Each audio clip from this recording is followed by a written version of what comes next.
And, with the proper use of the breath, as we've discovered, one moves into a still point. And you'll remember that what the ancient scriptures said was, be still and know where the Creator resides. And that connectedness, that full use of the breath is what ultimately connects us to those deepest places of knowing. And you can't get that with your head. It only comes from doing your work. And so we're looking to restore, maybe hopefully inspire people to understand and use the protocol, the tools that Yeshua offered. When you look at the Greek interpretations of the ancient Aramaic teachings of the man Yeshua, the main thing that's missing is the how-to, or the understanding that when the how-to is being described, that's what's being described. Now, I was thinking about, we've started into the Beatitudes, and I was thinking about the Beatitudes and how to really get the import of what these instructions are, because it's an instruction set. It's not a nice philosophy. It's a set of instructions. And so let's imagine that, I don't know, what came to mind was someone's learning needlepoint. So there's some kids learning needlepoint. And what are we going to do to teach them needlepoint? Well, we're going to teach them that, there's a piece of cloth we're going to work with, and there's some colored threads, and there are needles. And then we're going to give them a set of instructions for how to produce a result called this beautiful needlepoint that they're about to do. So each step precedes producing a result. Each set of instructions. If I have to stretch the cloth on the hoop. If I don't stretch the cloth on the hoop, I'm never going to get a decent needlepoint. And, if the sun is up in one corner of it, then I'm going to take the yellow thread and I'm going to create the sun, et cetera, et cetera, et cetera. And each of those is about producing a result. So we could imagine that the child that's learning to do needlepoint, the little guy or the little gal that's learning to do needlepoint, is, so in order to get this result, I have to start here. And then each step, I put it on the hoop. I stretch it. I tighten it. I get out the threads of the color I'm going to use. I have the layout, and I put each color in its proper place. And each of those is a step for producing a result. If you think of and this is like, again, what we're looking to do with this work is or with this particular inquiry into the Enlightenment book, we're looking to get that Aramaic mindset. So the kid knows that each step is going to produce this result. When you look at the Beatitudes, Yeshua is offering a set of instructions for producing a result. With the needlepoint, we might say, well, your first task is going to be to gather all of the different colors of thread you're going to use, and the needles that you're going to use, and the hoop, and the cloth, and the picture that you're going to use. You're going to gather all those things. And then you're going to produce this result. So what the Beatitudes start out with, and put this into context, each Beatitude starts out with the result that you're going to produce if you realize that this is an instruction set. It's not a nice philosophy. It's an instruction set for producing a result. So imagine that, if we were talking to the kid about doing the needlepoint and say, well, in order to produce the result of that beautiful needlepoint over there that you want to make a copy of, you're going to have to get the hoop. You're going to have to get the needles. You're going to have to get the thread. So in order to produce that result. And so before each of the Beatitudes, again, there's a word that the Greeks interpreted, and I'm going to say they didn't translate it. It's not even close to a translation, but it's an interpretation. And they said, blessed are they. Blessed are they, blessed are they, blessed are they, blessed are they. And they totally leave the result out. But here's what the result is in that word tuvehun that's in front of each of the Beatitudes. The Creator implanted in your mind neural structures which will guide you when they are active. If they are inactive, you who follow these instructions will come into conscious possession of and be able to use this latent or unconscious guidance system that's designed to make available thoughts and actions that will increase your happiness and well-being. Tuvehun. So before each instruction, there's a statement of the result. And so when you look at this and then you apply it. So the first one, as we said yesterday, we started there, was you who have a home in Rucha. And if you look those words up in the dictionary, that, you know, some people, even out of the Aramaic, will translate a home in the breath. But in Aramaic, it doesn't actually say the breath. It does say Rucha, which is the first part of the breath. In the ancient Aramaic, when they said, or the Greeks again, interpreted, they said God sent out His Spirit. It speaks of the Creator sending out Rucha Dekucha, an elemental force for that which is proper for humans, the breath. And in this particular instruction, in the first Beatitude, it doesn't speak of Rucha Dekucha, it just speaks of Rucha. And Rucha is a general word for each and every one of the elemental forces. There's a specific one, Rucha Dekucha, for humans, but it doesn't say the breath here. It says Rucha, you who live in the eternal active forces from God, from the Creator. So if you're in tune with the energies that surround you, the elemental forces that surround you, if that's your home, instead of living in a construct in your mind, a reality that your mind is outputting that you think is about somebody else, or you think is actually looking at somebody else, when the realities constructed by your mind are simply reflections of the content of your mind. So what this one is inviting us to do, to activate this underlying neural structure, this which is, in most people, they specifically say is latent, or we would say unconscious. In order to activate it, your home needs to be, you need to be attuned to the energy around you. Now, that can be kind of difficult to do if you only ever surround yourself with artificial energy. That's why a lot of people get a lot of peace and solace from going out into the woods. What happens in the woods? You're surrounded by those eternal forces. There are no artificial interruptions for those forces. The noise of the air conditioning or heating system, the noise of the TV in the background, the colors bouncing off of the walls, all the artificial. You're actually in those eternal forces. And they've shown that it is a major boost to health to just go out and spend time in a forest.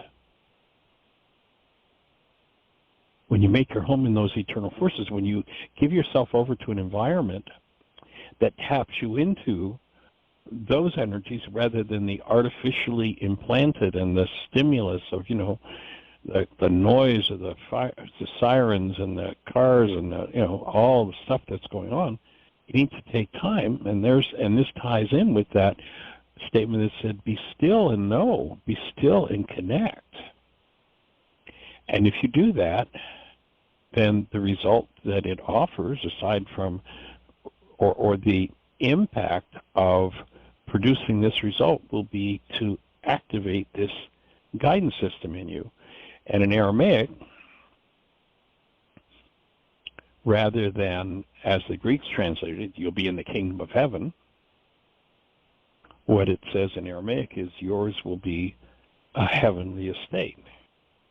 Melkuta Shmaya. You'll be in those energetic patterns that reinforce your human beingness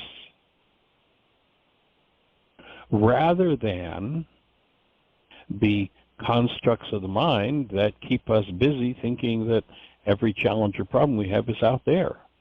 Just simply getting into that deepened state.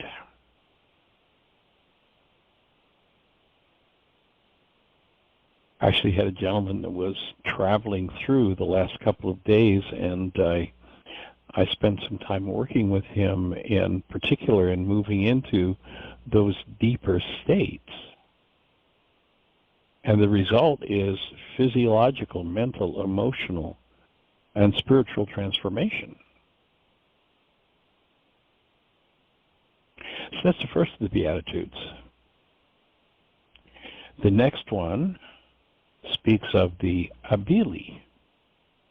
And in Aramaic, the Abili, there was a community, there was a group of people whose whole thing was owning the errors that they made and cleaning up their minds. Seeing through the brainwashed or programmed errors of the society. These were the Abili. And their focus was to completely and totally honor truth. So this second beatitude says, you who honor truth and profess your errors and the errors of your society. In other words, if I'm in error, I'm going to undo my blockage of truth. I'm going to choose to be with the truth and own my own errors and own what I've been brainwashed into by the culture. You shall be, in the Aramaic word nitbeun, freed of mental stress. Now you look at how many people in our culture live in sympathetic dominance continuously. Their nervous system, the autonomic nervous system, is, for so many people, always set for fight, flight, fright, freeze, or fawning. And that's what their whole lives are made up of, because they've been in such an environment of fear. And you look at how many times the ancient scriptures instruct how destructive that state of fear is. I mean, hundreds and hundreds of times. There's a myth out there, and I've never bothered to count them, but there's a myth out there that says there are 365 times that the scriptures talk about not living in fear, letting go of fear. And I know that one time I did count through, and I think it was 15 or 16 times Yeshua says that. Fear sets up the autonomic nervous system to shortchange, to create blood flow that goes to the larger muscles into the lungs so that we can fight or run. It cuts off blood flow to the higher functions of the brain.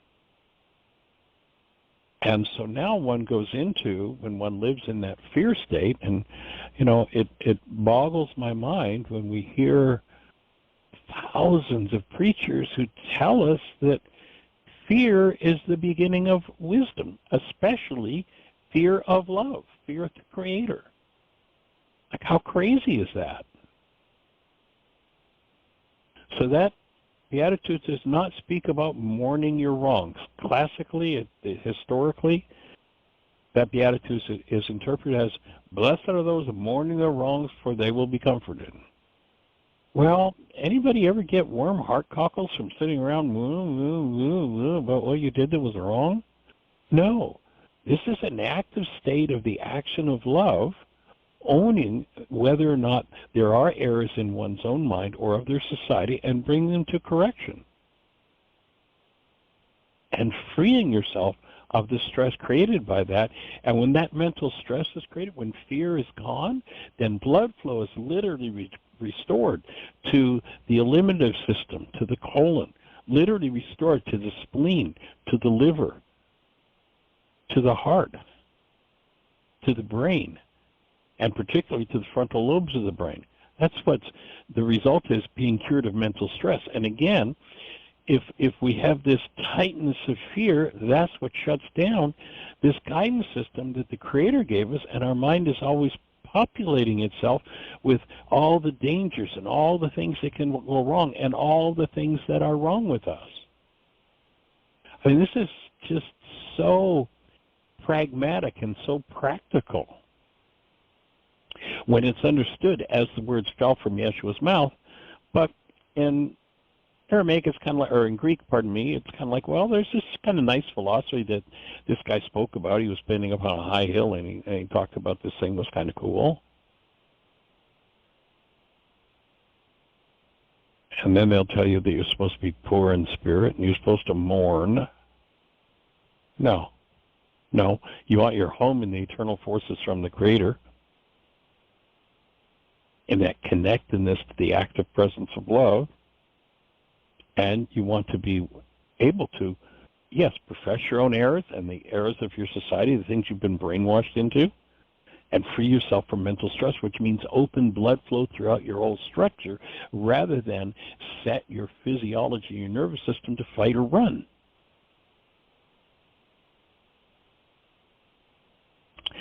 The next beatitude, you who have makik. Now this one's, again, historically interpreted as, blessed are the meek, they shall inherit the earth. Well, there are two things that are off base here. First of all, meek, how is that pretty much in the Greek, this Greek-based language that we have called English? What does meek usually imply? Weak, flabby, kind of like, you put your head down, and that's not it at all. Not even close, the instruction set. So here's the result. The Creator implants in your mind neurostructures which will guide you when they're active. If they are inactive, you who follow these instructions will come into conscious possession of and be able to use this latent guidance system designed to make available thoughts and actions that will increase your happiness and well-being. You who have humility, that is, you who have the mental quality of perceiving and cooperating with the good desires of others. It's just slightly different than slinking around being meek. And what's the result? The direct result of that particular instruction set, aside from being part of what activates this underlying guidance system that is in us. It doesn't say you will inherit the earth like it's some sort of a passive thing, you just stand around and it comes to you, but actually it's a very active thing, and the word nartun, which is the Aramaic word that's translated as inherit the earth, actually it says gain, in Aramaic it's gain the earth. In other words, your sphere of connectedness will expand beyond your own perceptual constructs into your connectedness with the earth.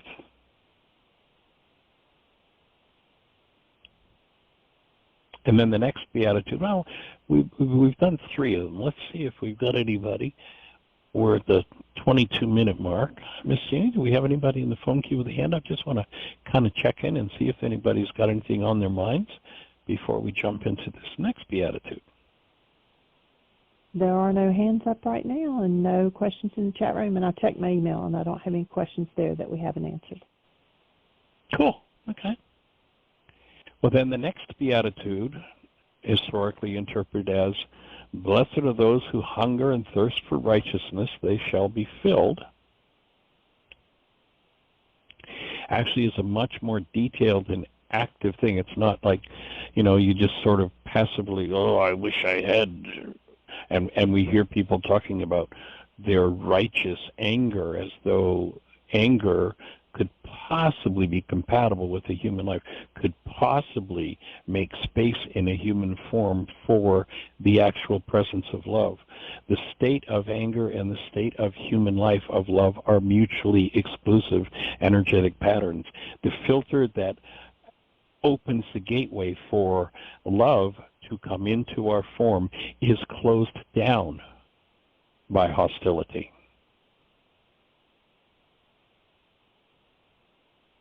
And so this beatitude is, you who hunger for the mind structure. It's talking about how you manage your mind, the mind structure underlying the attitude, judgment, and behavior. So it includes all three things: attitude, judgment, and behavior, described as just and fair behavior between people.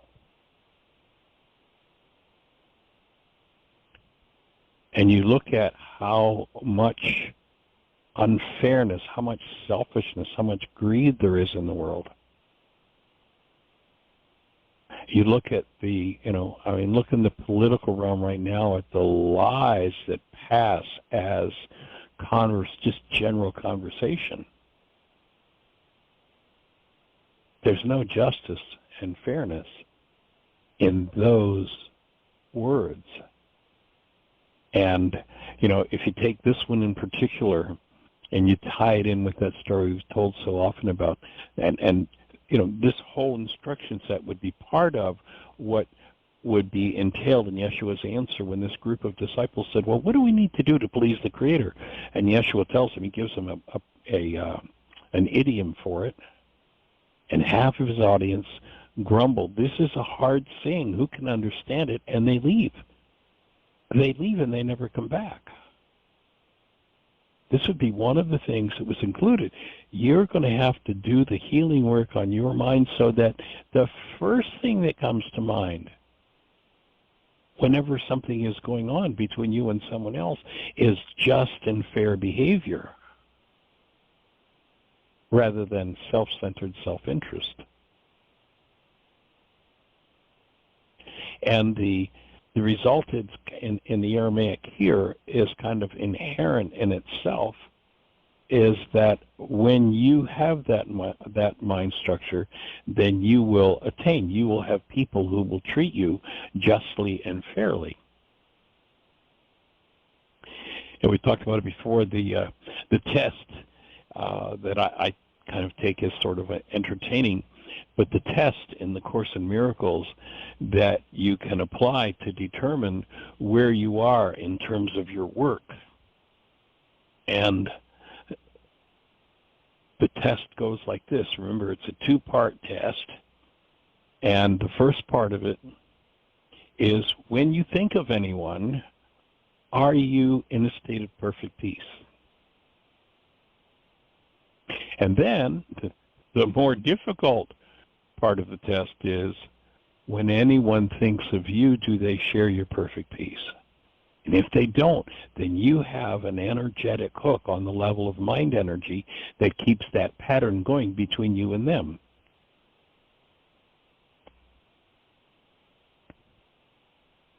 When everything that is unlike, literally, in an Aramaic, it's saying with this particular beatitude, there is a literal mind structure, there is a neural structure that when active will guide you to an attitude, judgment, and behavior that will produce and incline you toward just and fair behavior no matter what. And then the next beatitude, historically interpreted as, blessed are the merciful, they shall obtain mercy. In Aramaic, we're back to the word Rachma in this beatitude. So you who have pure love, you who have the mind structure, the gateway, the filter open for the presence of your human life, and that state of humanness, that created human essence that is love, will bring forward judgment and behavior that reflects that presence of love. So that you are so strongly incarnated in your human form that every assessment you make of what's going on in life and every behavior that you do will be based in love. And the result of that one in Aramaic is that you will receive that in return. That as you become that, as that becomes the prime mover in your structure, then it becomes the prime attractant in your life, the prime energy that brings results to you. If other results are showing up in your life, then know that there's just another level of work to do. Because nothing, there's a great line in the Course in Miracles that says, nothing can come to you that was not your choice. You are not a victim of the world you see.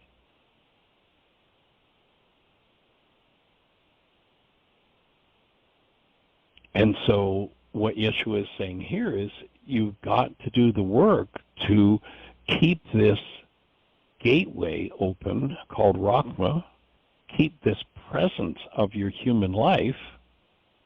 Whenever your mind is engaged, whenever carbon-based memory is engaged in any kind of judgment or is moving you toward behavior. So it's not about being merciful. It's about literally living in and as the presence of love, and that the major energy that runs your physiology, no matter what somebody else in the world does, that the major energy that runs your physiology is that of love. And the person who can resonate something other than that, the person can resonate fear or frustration or rage or intimidation, or, whatever, is the person that's showing you the part of your own mind that is not yet connected to your human life. And when every part of your mind is connected to your human life, this will be part and parcel of what it takes to bring these neural structures in that were implanted in you from the very beginning. And what you'll find is, with that neural structure active, thoughts and actions that just naturally bring about happiness and well-being become part of your process. You don't hold your breath and curse somebody under your breath, or sit there putting up with them, or, you take responsibility for it and you clean up your own mind so that there is nothing left in you. If you want perfect health, if you want perfect peace, if you want this neural structure active, you have to take responsibility for your physiology falling in line with your human beingness.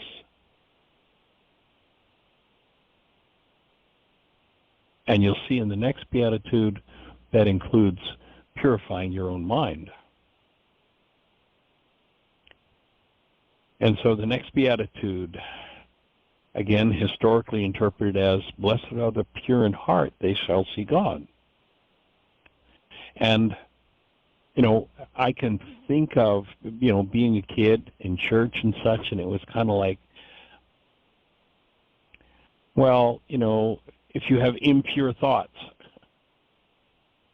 where this is Yeshua saying, this is Yeshua, the word in Aramaic is Dadsian, and he's offering an active process to do. He's saying you have to actively purify your own mind.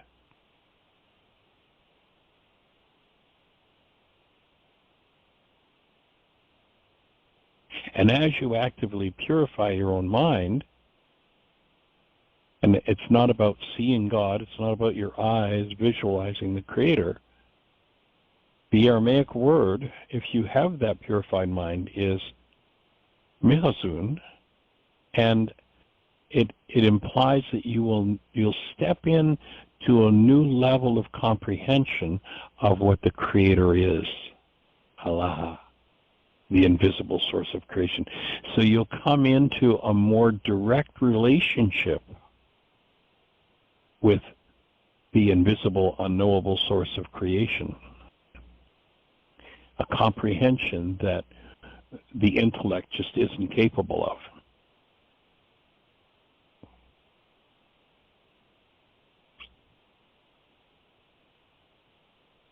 The next beatitude, and this one is one that I think, to me, when I read this one, I recognize that there is a rent due for living on planet Earth, and this is it.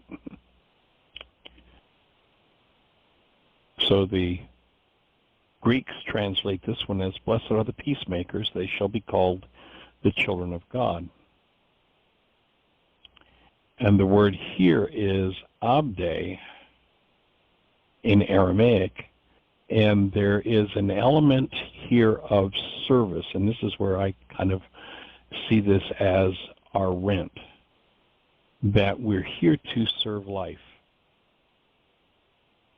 And when we work effectively to produce shlama, the peace and understanding under and accord with the Creator's will,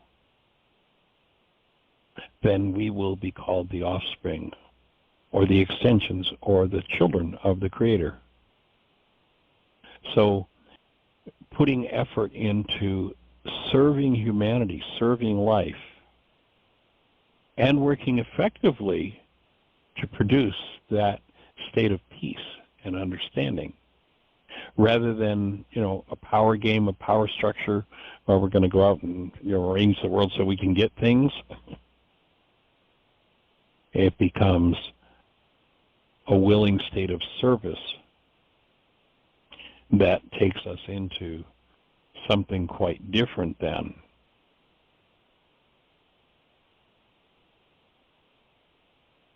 the greed that pretty much runs most of the world.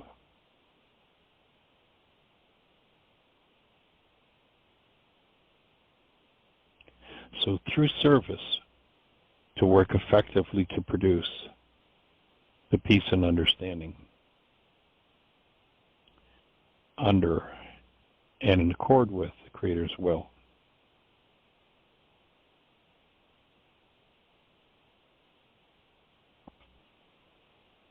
And we're heading up to the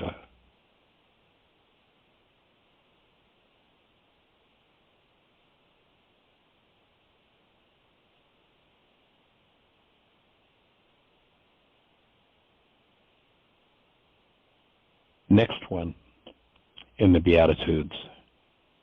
Again, preceding each of them, the Creator planted in your mind neural structures which will guide you when they're active. If they are inactive, you who follow these instructions will then come into conscious possession of and be able to use this latent guidance system designed to make available thoughts and actions that will increase your happiness and well-being. Tuvelun. And here, the implication is that you're going to be the space where everything less than love, it's like when you become the space that shines the light of love, then Kinuta, one who stands as that space of love, it will tend to open up in people's minds those parts of themselves that are not based in love. And he was warning that, in a violent, vicious world, if you do that, there are going to be some people that are not going to be very happy with you. And so you may be scorned as a result of that, because you won't go along with the program. You speak up for truth. And once again, if you step into that space, then what it speaks of here is you're going to enter into a deeper relationship with the community of love. Again, in Aramaic, the words kingdom of heaven are not about some place off in the sky. It speaks of the community of love. In Aramaic, Melkuta Dishmea.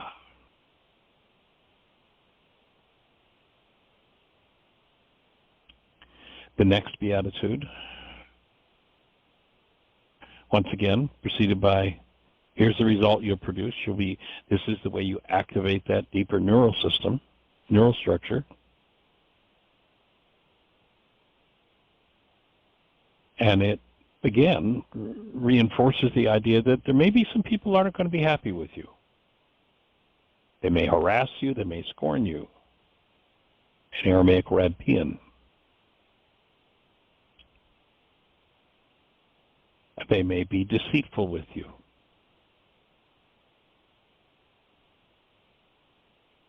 And you'll easily become the place where others project what they haven't dealt with yet. And what that will do is it will give the individual who's not a member of the one world universal religion of blame, who every construct that comes up in their minds doesn't get projected onto everybody else, where that person will get to do the next subtle level of their own inner work as attack comes from the outside. Back in the early days of doing this work, I would have people who, when I was traveling, would want to come on the road. And pretty much universally, the result when people did do that would be that being on the road with me was like being in a full-time intensive. And that's just, a part of the process.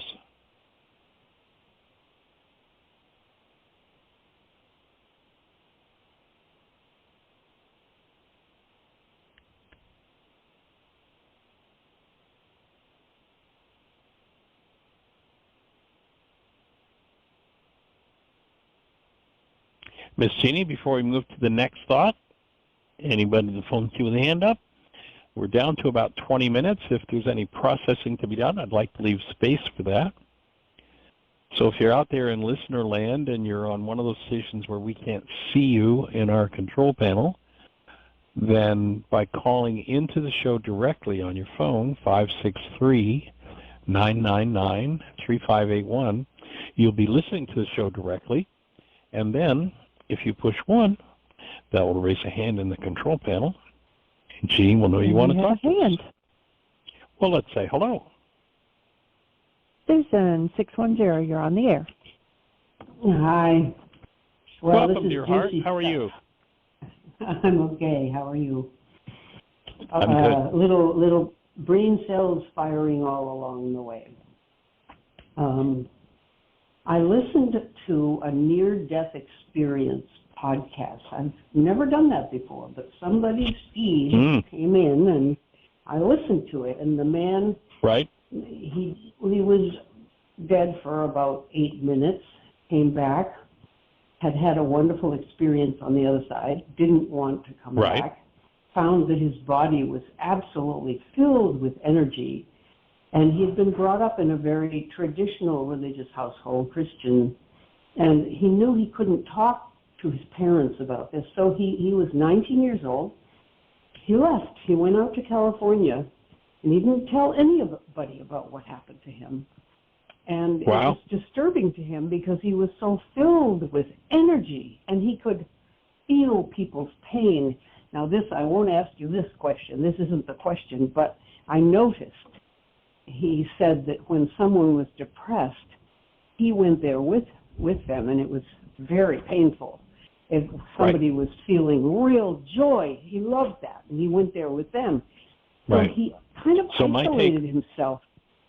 Well, before we move too far from that thought, my offering would be that he'd opened the veil in his own temple to his own pain.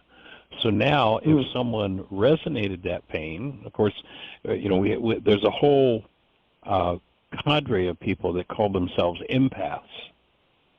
And the empath says, oh, I'm feeling your pain, therefore I'm in pain. And I say to the empath, no, that pain in that other person is resonating your pain. Get about doing your forgiveness work, and you'll get to another level of healing. And so, yes, there are people who, step into that empathic state, but the only thing they're feeling is what's moving in themselves, and that would be the space, having had that near-life experience. Really, it's not near-death, it's near-life, that now he's opened up the next level of opportunity. Remember I talked earlier about the tests in the Course in Miracles for telling where you're at in your work. One, if I think of anyone, am I at perfect peace? And two, do they share my perfect peace? And so the person who would have a near-life experience like that opens the veil, my understanding of that would be opens the veil of their own denial, is now going to be confronted face-to-face with everything in them that they haven't dealt with. And in the presence of another person, that's going to tend to bring that up. If they can own it, breathe, and do their work, then they'll free themselves of that. Otherwise, the whole fantasy of I'm feeling your pain becomes the way the empath goes to a new level of denial. Mm-hmm. Now, I understand that, and you have explained that very well before, too. I do understand what you're saying.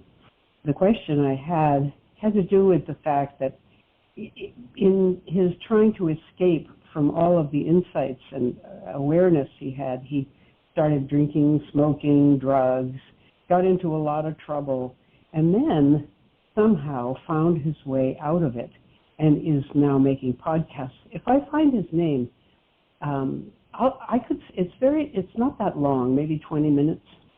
I'd love to hear it. But the one thing he said it is much easier for us on this plane to feel and act on hatred than it is on love, and yet love is the only answer.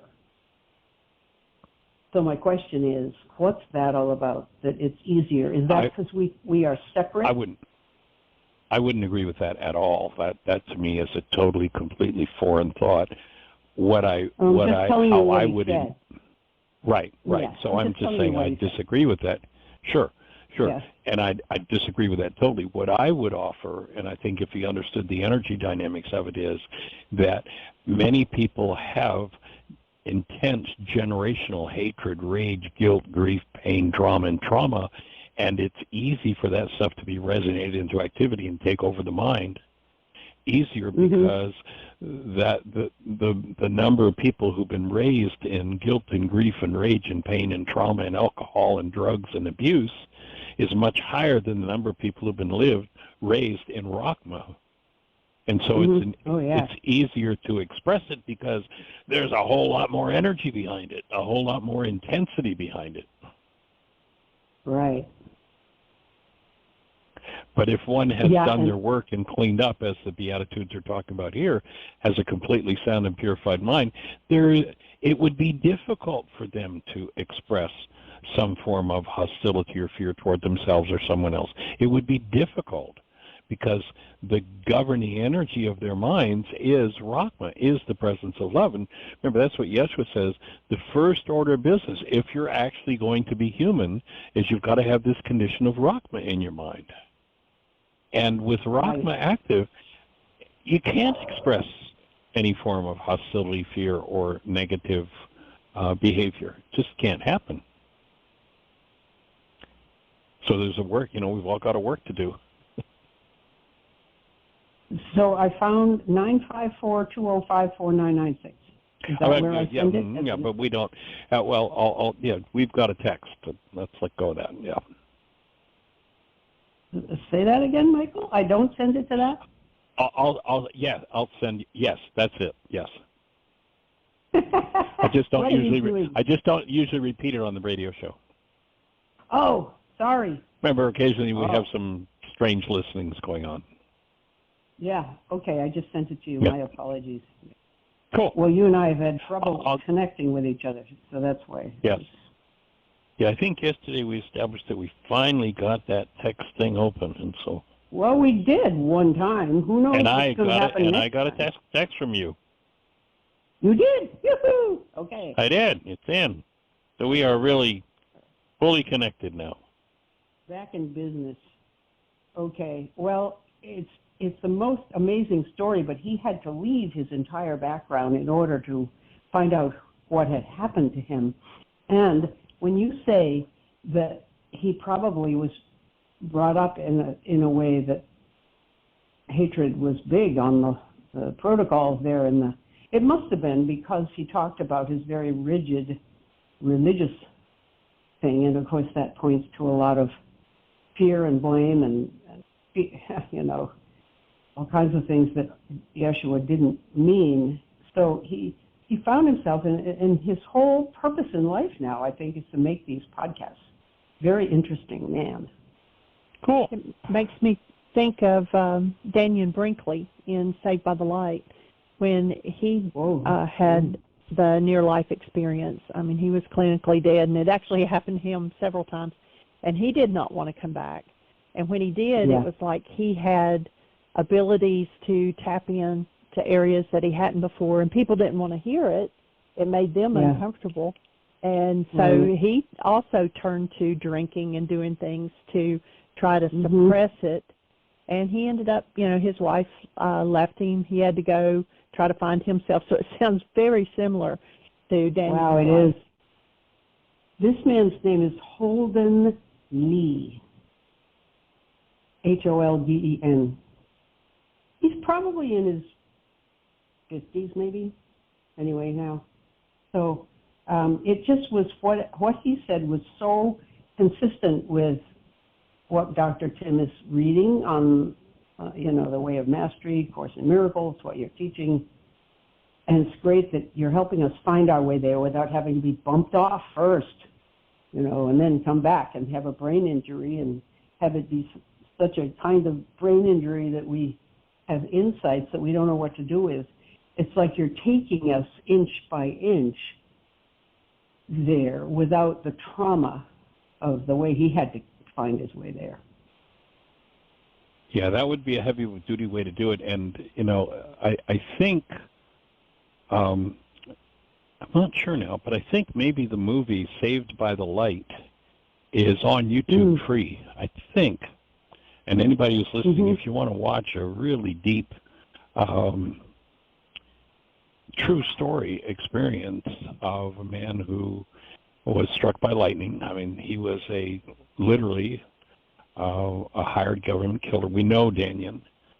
We've run across him several times over the years when we were traveling and been on platforms together. And, he's a guy that I acknowledge him in being part of the movie being made, and that he allowed him to tell the truth about what he was like as a kid, and he was a real SOB. But then when this near-life experience happens, everything changes, and I mean, literally in the movie, you can see how all the old unresolved stuff just sneaks back in and takes over his life again. But fortunately, he had this nagging experience of living as the presence of love, and went from literally being a military assassin. A couple of the scenes, it shows where he has to go back and process. He goes into this reverie, in his near-life experience, and he goes back and he processes the kills that he made. Those energetic patterns, he has to process through them. I mean, it shows how that played out for him. And then finally how he came to a state of resolution he was here now, realized that his job wasn't to be an assassin, his job was to be a healer. And, we actually haven't seen him in probably 5 or 6 years. I haven't been in touch with him lately to see how he's doing. But sending love in his direction. I mean, he's had some powerful influence. I mean, he literally, as a military man, has sat at the bedsides of thousands of vets, just being there for them, assuring them out of his near-life experience that that's what was coming for them, rather than, the fear and terror and trauma that people hadn't processed through. So he's done some really awesome work in the world. Dannion Brinkley, Saved by the Light. Wow, great. Thanks. Yay. Well, I'll look forward to. I do have that link, so thank you. I'll look forward to it. In fact, I'll maybe send it to Jeannie, and she can go ahead and put it in the notes too, if anybody wants to watch it. Oh, okay. Man dies knowing why life is very terrible. Yeah, I know. Why the soul chose a suffering life. Interesting. Well, That'd be an Dr. interesting Tim watch. talks a lot of. Dr. Tim talks a lot about that because the book A Walk in the Physical by Christian Sundberg also explains he's one of these souls who came through with some glimmers of knowledge of his having chosen to come back and even set certain parameters for coming back. You know, he wanted to be an intelligent person, for instance. That was a choice, and they granted it. But he says, yes, we have to go through, and this guy says it too, we have to go through certain what appear to be horrific experiences in order to learn what we need to learn to come around to love again. But that's, you know, nobody would want to pick that exactly. You know, my take on that would be that the horrific experiences we go through only because the energetic patterns for them are in us or in our genes. Mm-hmm. I don't think there's any, you know, the way I heard that statement that you made from him, as I understood it, is like, you know, well, you're going to get beat up by the universe because that's how you get to learn. My take wouldn't be that at all. You're going to get to live out whatever you hold in you, and it's either going to come into experience, which if it's horrific, it's going to be pretty horrific, or you choose to do your work and forgive and remove those patterns. You know, there's that old law of karma. The law of sowing and reaping is absolute, and once we sow an energy into our fields, then we're going to get to live that out, or the alternative to living it out is understand what Yeshua is saying, develop this state of mind and utilize the tools to remove those energetic patterns so you don't have to live them out. But I don't think there's a creator out there saying, oh, you have to go through terrible things in order to be fully human. We're created fully human, and we give our human life up to those terrible things through generations and generations and generations of things that never belonged in human life. And I think it was in the book of Thomas, there's a lament that Yeshua offers, and he's looking at, you know, what people are doing and what people are going through, and he's like, how is it even possible for human life to have stooped to this? How did, you know, he's marveling, how did this happen? And when we yield our creative power up to these states of generational or cultural patterns of hostility or fear, then we get to live them out only because we chose to engage, or we either chose or decided to engage in them. And so to replace choice with awareness of being, and then, you know, Yeshua says, okay, so here are the tools for activating, cleaning the game up so that we can get on to what humans are really here for. Like, what's it really all about, Alfie? Yeah, well, that makes sense. And it's a relief to hear that. It's like it isn't just a roulette and we end up suffering a lot in order to find our way. Exactly.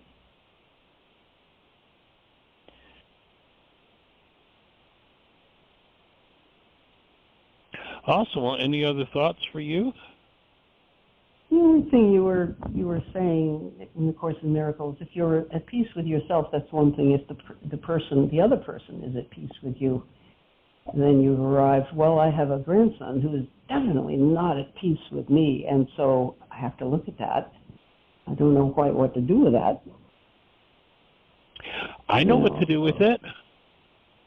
Worksheets. All of the above, dear heart. All of the above. Every tool you've got. But that doesn't guarantee that he's going to come around.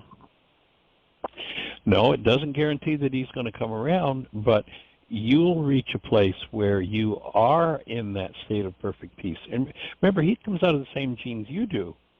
And you know, just think about, you know, if we do the math, go back 30 generations. Scriptures talk about 3 to 4 generations, which is 31 lives. So if if he's the inheritor, just go back 4 generations of the 30 lives that went before him, his mother and his father, and then you and Tim and his father's mother and father, and their parents and their parents. What do you suppose is unresolved in those 31 lives? Oh, a lot. So that's what we're being called to resolve. That's what we're being called to face, to deal with, and to literally forgive. So yeah, he is your offspring in a sense, energetically, and so what you haven't resolved, what hasn't been resolved in your bloodline, is going to tend to show up. And when I recognize, and my own, you've heard me say this before, but for me, when I would have something happen and my intensity would come up from within, and my mind would want to say, well, look what you've done to me, I would literally say to myself, this is my mental illness. To recognize, yep, okay, somebody's going crazy, somebody's doing, horrible, terrible, all that, and their horrible, terrible, whatever it is, isn't the cause of my mental illness. If my response comes out of something less than love, that's my mental illness and my work and my opportunity to heal the bloodline at the next level. Would be my offering. Thanks. You did Breathing it again, with you, dear heart. All right. Appreciate you holding the space. Everybody, thanks for joining us. Have the best year yet of your eternal life. It's an awesome gift to give the world.